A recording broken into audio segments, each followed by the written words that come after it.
Hi, I'm Jason Gorber for BestBuy.ca, and I'm here to talk about the Sony A7000 7.2 channel soundbar. So, look, I am not the biggest fan of soundbars at the best of times. I'm somebody who has spent decades building a home theater up sort of from the ground up. Multiple speakers, lots of cable wire, the whole bit. I've been a little bit suspicious about soundbar usage, but I gotta say, just off the bat, I've been extremely pleased to see that companies like Sony are still sort of pushing the limits about what constitutes a soundbar system. Basically replicating so much of what makes a true sort of a home theater experience work very well within the form factor, the much more sort of accommodating form factor of something like a soundbar and the associated speakers that come with it. If you actually look at this system here, you can see it's with its remote, the fancy sort of Sony remote. It's much more than simply, you know, the sort of first version that we actually had of soundbars many years ago, which is basically a strip with a couple sort of cheap and tinny speakers inside. The fact of the matter that this actually accommodates DTS:X and Dolby Atmos within the soundbar environment shows that they're truly pushing at things significantly larger than was traditionally mandated with just a stereo setup. By replicating the Atmos sort of representation, you are replicating as best as possible from this form factor something that not only gives you a surround sound setup, but also essentially the ceiling setup. The way that it actually behaves is that it actually bounces from speakers that are located on the top using high frequencies to actually bounce them to your listening position to replicate in part the sensation of sound actually coming from above you, which is what you get from systems such as DTS:X and Atmos. It's very hard to see, obviously, but the way that the speaker lays out is very long. You can see it goes all the way from here to here in front of my television. But inside are essentially a bunch of center drivers. There seems to be 3 drivers here, some drivers here, and here, which gives you enormous amount of space, actually geographical space between the center, the left, and the right. And this is fantastic. This is the same equivalent, anyway, of basically having on one side of your television, and the other side of your television is standing a bookshelf or a standalone speaker, and then a dedicated center channel. By being so robust, it does a really good job of spreading out, just like on a theater screen, between the stuff that's directly in the center, the stuff that's coming directly right out in front of you, and the stuff that's off to the side. So that alone, if it was a soundbar, this really is a quite well designed and quite robust setup. By adding in the very high frequency Atmos drivers, you're giving again a bunch of surround, and the way that it works is with a couple wireless rear speakers in the back and a subwoofer to truly make it a surround sound setup which rivals that of typical a sort of either previously they were home theater in a box, or now a receiver and a speaker system. In the way that it actually functions, it does actually quite a remarkable job. So you can see that this is a little bit more than simply a soundbar. It's also essentially an HDMI switcher. This basically does help replace the need for a receiver. We have here HDMI 1 and HDMI 2. There are 2 individual HDMI inputs that you can plug in. I have a cable box and I have an old Blu-ray player that I've plugged in here. But it also works in terms of being able to play off analog input, USB input, or even Spotify. And down here, this is actually very interesting. We have Chromecast built in. Now, this is not Chromecast video, unfortunately. You can't actually, or at least I couldn't make it work as such. There's 2 kinds of things, products that Google sort of sold. They actually don't sell a Chromecast audio setup anymore. They were beautiful, but that's a whole nother video. Chromecast audio means that you can, from your device, stream the audio from it. But I can't, for example, just have an application or a laptop and immediately be streaming that. It does not seem to operate the way that that works for video, but for audio it absolutely is a way of transmitting, similar to what it would be if you set this up with Bluetooth. We'll get into its Bluetooth capabilities in a moment. Amazon Alexa, another sound system. And this 360 reality audio seems to be a semi-proprietary, look at us, we're taking stereo stuff and making some sort of 3D aural surround type setup. Now, in terms of Bluetooth, it actually works in two completely separate ways, and it's pretty fantastic that way. It can either act as a Bluetooth receiver, or it can act as a Bluetooth transmitter. If I go to Bluetooth settings and I go here, you can see Bluetooth mode, receiver or transmitter. In other words, I can send from, say, my phone or my laptop to here, and then it receives the signal. Or I can transmit. I can actually have the signals that are coming here go to another Bluetooth device and actually have it expand what is playing here. So if Spotify and all that stuff is being controlled here, I can actually have it sent to another Bluetooth device, which is pretty fantastic since, again, Bluetooth not standard proprietary. So it's a universal standard. It's not a proprietary standard, which really allows us to actually do really different, excellent stuff. LDAC, which is semi-proprietary, that is the Sony version. Qualcomm is aptX or aptX HD. Nonetheless, this allows you to basically have headphones work.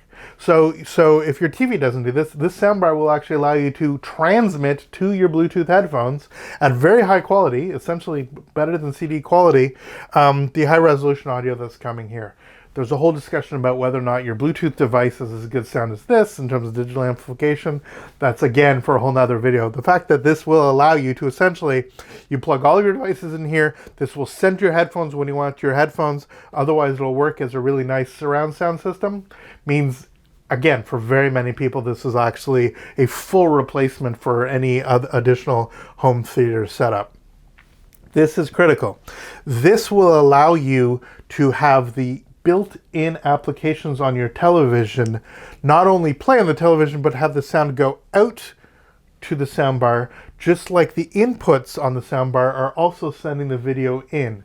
Now, this sort of loop, this sort of back and forth, is called ARC, the audio return channel, or ERC, the enhanced audio return channel. And this allows me to, let's say, use built-in Netflix or YouTube or whatever on the television using the television's built-in elements and have the sound come out of here, or to have the two things that I have plugged in HDMI have the sound in here and be in perfectly sync with the picture on here. That's where that HDMI 1 and 2 options are versus me simply going to the television. It also allows me over HDMI control to have this essentially retransmit any of the elements that I have. So when I'm using my television remote, if you have one that's IR rather than RF, infrared rather than radio frequency, which means it needs to be direct line of sight, if I have the soundbar like this, I may be blocking the IR receiver. Over that signal, you can actually have it and actually transmit it.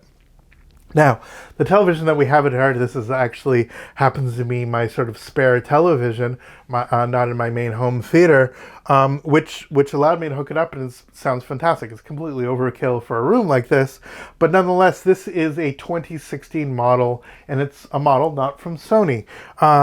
I had a heck of a time trying to actually get HDMI handshaking to work, and in this case, I blame LG, absolutely. This is one of the most glorious OLED TVs ever made. It's the last of the 3D models, but its implementation of ARC has always been pretty flaky. So I can choose to use optical out, toslink out, and actually have it play into here, and it did a fantastic job. Whereas the HDMI back and forth, I never really got it to work. On a modern television, you are unlikely to have the same issues I had.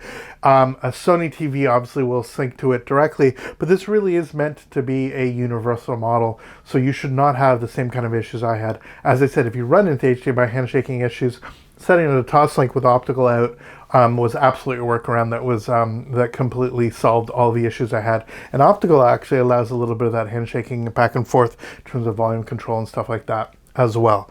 That I could control the volume here, and instead of controlling the internal speakers, I'm actually controlling the volume on the Sony unit itself. There's actually a nice little Atmos demo. I'll play a little bit of that if I click and hold this on. You can hear the kind of explosions going off and it's basically showing off. It's I don't want to be go on too loud, but you can see that you actually have a little demo if you actually want to show off to people when you come by. And the same thing here. This is showing off the audio, and it gives a sense of the spatialization of the 5.1 audio, or in this case 7.1 audio, including a bunch of Atmos tracks. I don't want to deal with YouTube copyright issues here, so we're just going to have that go off here. I'm talking over it so people will hopefully understand. When we have everything all plugged in, it really does a pretty phenomenal job of guiding you through. Obviously, there's an easy setup, but if I go to advanced settings, speaker settings, configure speaker, sound field optimization, what's nice about this is it really straightforward. If I hit start, you'll hear a bunch of bleeps and blorps, and it's basically setting. It's making sure that everything's sort of behaving the way that we want to. So if I just do this,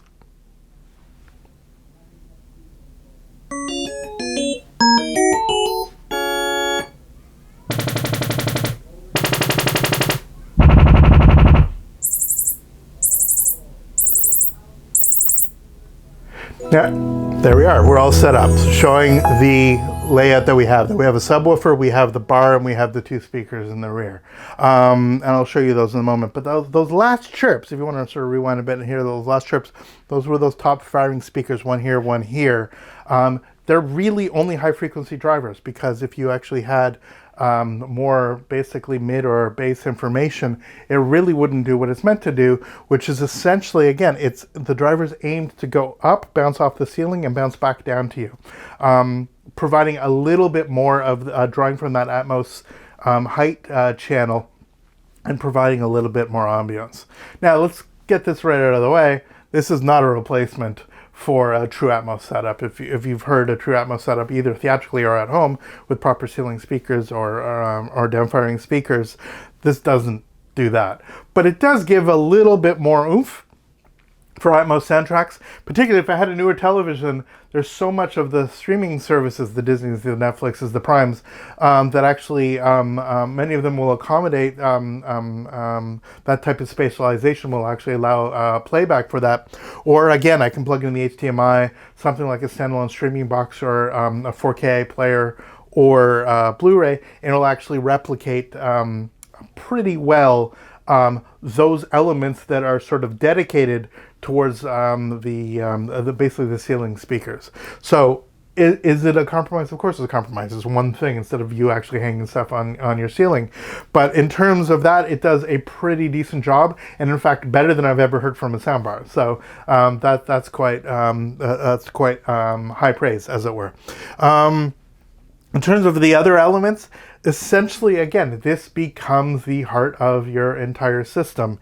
And you would not see these screens. Basically, you turn on your television, it fires up. It's a very subtle sort of behind the grate place where the display shows. As you do volume up and down, it actually shows here. And it does the trick. The additional speakers that come with the package include the rear speakers and subwoofer, and I'll give you a look at those right now. So this is the subwoofer, this like big beastie guy. And you can see that on the back, it's just a power button. So they're wireless, but they're powered, and that's actually a good thing. You don't want these things to be battery powered, of course. And on the back is just a power switch and a wireless connect switch that basically allows you to implement it. You basically just hit the button if you need to, or go through the setup, and it actually talks to the subwoofer. You can see the subwoofer actually disappeared from that screen here. If I plug it back in, the subwoofer may actually reappear. We'll see. I haven't actually tried that yet. Nonetheless, the way that these systems sort of work is that it's all communicating. Yeah, there we are. The subwoofer's back. The way that we are communicating is that this is simply wirelessly sending out the appropriate signal to the individual rear and subwoofer speakers without any headaches, without any additional wires. But by being powered, it means that you're not ever going to run out of juice, that you're also not going to, basically there's nothing really for it other than the built-in amplification, nothing really for it to break ever. So these would last you way, way longer than any battery powered device. So it's a pretty fantastic system. And now let's look at the rear speakers. So this is it. This is the rear speaker model. What do they call it?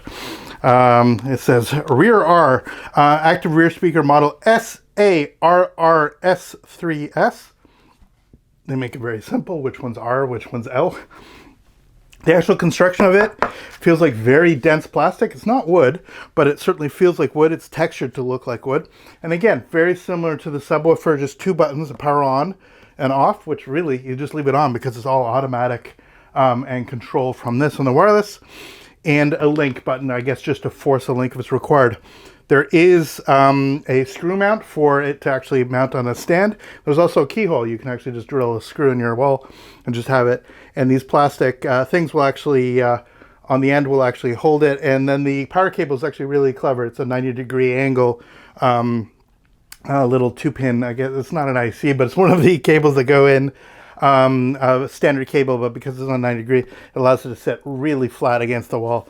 And they're pretty beefy. I mean, yes, it doesn't look like super huge, but I mean, if you compare it, it's basically pretty equivalent sound size to the sound bar itself. And what's fantastic about that, there's actually two drivers in here, is you get the same sound signature. So often when it comes to surround sound is that people have occasionally really large left and right speakers and pretty mediocre center and rear channel. And so when the surround setup goes around the room, as it were, you really get a pretty massive shift in timbre in the sound itself between what's your two main speakers and your center, which are usually a little bit middling compared to the big pieces inside. The huge advantage of this is that my left, my center, my right, and my rears are the same drivers, or same driver tones, tonality, timbre, which really gives a real sense of 360 sound. That's really what you're hoping for. Again, it's got a high, it's very hard to see, obviously, but in the angle I can tell you, there's a small tweeter, there's a driver about, looks like it's an ovoid driver, I'm saying 2 inches or so, and then it's actually ported. So it actually is a front ported speaker to give a little bit more bass oomph to that. Really, really positive setup, and I think this does a pretty phenomenal job, all things considered. This is not a starter setup. This is not by no means the entry level soundbar. This is a pretty serious setup, and as such, its performance you would expect to be excellent, and frankly, it really, really does a pretty terrific job of exactly what it wants to do. For the person who simply wants something to be set up that's pretty painless, that does the trick without a whole flurry of wires other than power, but there's no actual speaker wires that I got to put anywhere in this room. I simply hook this up, have essentially HDMI going to here, and then one cable into my television, be it optical or HDMI, then I'm good to go. It's as simple as that. And when you're here, it really, really, I think, does a strong job. Now, this is not the kind of setup where you would put your television on top of the soundbar. Some soundbars were constructed that way for you to put your flat panel on that. That would be ridiculous, obviously, because there's top firing speakers. You would never want to do that. I have it raised up a little bit just for the sake of us photographing this, but it simply needs to sit sort of flat on the side. Or you could mount it. You could absolutely mount your television on the wall and then mount the soundbar underneath, and you'd have a pretty terrific setup that way. What's nice about subwoofers is they can go anywhere in the room, and especially because it's wireless, just put it essentially wherever you need it to be near a power outlet and plop it in there, and this setup will do the trick of making sure that it's all dialed in for you for your sound optimization. So overall, I absolutely give 2 thumbs up to the A7000. It exceeded my expectations. As somebody who's very cynical about soundbars at the best of times, I was really worried about it being a little bit tinny. Even though it's big and beefy, I thought that the sound wouldn't necessarily do that much better than built-in TV speakers. It really does truly energize a setup in a really nice and convenient form factor. It's not something I personally would necessarily choose as my main home theater stuff, because I have a dedicated home theater. I have a very, very large television, and pretty robust speakers. And I've gone through the headache of doing all that in a sound room. But in a bedroom, in a loft or whatever, this is a no-brainer. This is absolutely my dream system there. And for those that simply have, you know, cannot accommodate the kind of ridiculousness that I've gone ahead and tried to accommodate, this is an amazing device that really doesn't give you too many compromises between going the sort of receiver and box speaker route. For stereo listening, it's pretty good. I was able to turn off most of the post-processing. It wasn't as easy as I would like to be. I would love a pure music mode. Just to turn off the stuff and just give me what's actually there. Some of it remains a little bit esoteric. You do need a manual for some stuff. That's sort of inevitable. But basically, it's a plug it in and you get instant cinematic-like sound right from your television without too many headaches. So what's not to love about that? For BestBuy.ca, I am Jason Gorber. Thanks so much for watching. Look forward to hearing your views in the comments, and we'll see you next video. All the best. Take care.